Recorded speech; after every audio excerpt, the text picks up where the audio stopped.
how did seniors fare under this recently passed health care reform? Oh, this was a sad day for seniors. It's bad medicine for seniors, and I can say all those things, but truth of the matter is senior citizens are not only angry about this and why, and they're scared, because there's going to be long lines forming soon. Rationing is on the horizon. Why? Because you can't take $500 billion out of Medicare and add 32 million new customers. And don't forget, Don, you know this, there's about 77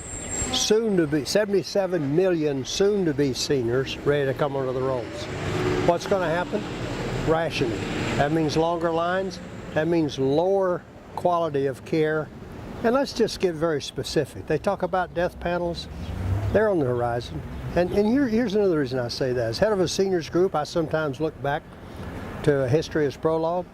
There was a governor from Colorado, Richard Lamb, about 30-some years ago, scared the bejabbers out of seniors then. He said, you have a duty to die. And don't go into these artificial hearts and all these machines. They started calling him Dr. Gloom. Well, he was about 30 years ahead of his time.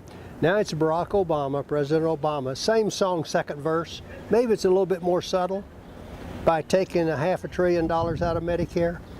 Don't tell me that's not going to affect quality of care. Of course it will.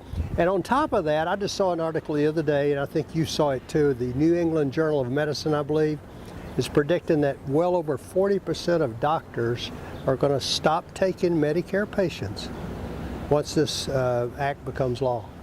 And that's a real travesty in seniors. And look, the young people too, they're going to be up in arms soon on this bill because they're going to be mandated to buy insurance. I was on a bus tour with Dick Morris recently in Arkansas. He had a great line. I told him I was going to swap it from him. You know, if you don't buy insurance now, you can get fined. You might even wind up in jail. Morris said, you know, you can see them now around the prison yards, if you will. Somebody says, what are you in for? Well, I'm in for murder. Well, what are you in for? Well, I'm in for armed robbery. What are you in for, young fella? Well, I'm in for not buying my health insurance. Sounds kind of ludicrous, but that's the fact of life of this particular bill. As you mentioned, there are about 32 million people that will be added to the rolls under this plan. And the CBO did score it, saying that there was going to be deficit reduction. Do you believe those numbers? How do they actually plan to pay for those 32 million people? Well, the old saying, garbage in, garbage out. The CBO can't be faulted. They were working with the numbers they were given. Of course, the Democrats very cleverly pointed out certain things. And, you know, it's like someone has pointed out before. It's like you're being asked to buy a house, make payments on it for a couple of years before you're able to live in it. The numbers don't add up. They're cooking the numbers. And another thing, too, Don, you mentioned the 32 million. I remember the president one time was talking about 47 million. Then they were talking about 32 million.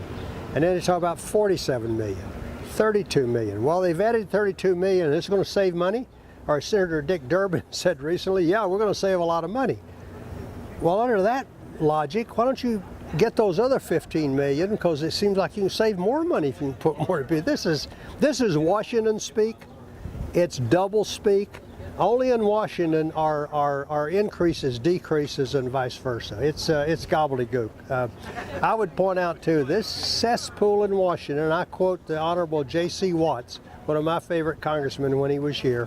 Congressman Watts says, too often these people out there running for office, they talk about that cesspool in Washington. They get here, and it turns out they start thinking of it as a jacuzzi. That's part of the problem. In your opinion, what can or should seniors do? Well, I'm telling them to go to the ballot box on November the 2nd. Seniors are angry. They're hurt. They are afraid. Look, this argument about whether you're for or against Medicare doesn't matter. It's the law of the land right now. It's been the law of the land almost 45 years. Seniors have paid their dues in those 45 years. Yes, there's a huge lot of red ink there, $36 trillion unfunded mandate. True. Someone said, well, Jim, seniors haven't paid for it. Yes, they paid what the Congress told them to pay, you see. So they've paid their dues into it.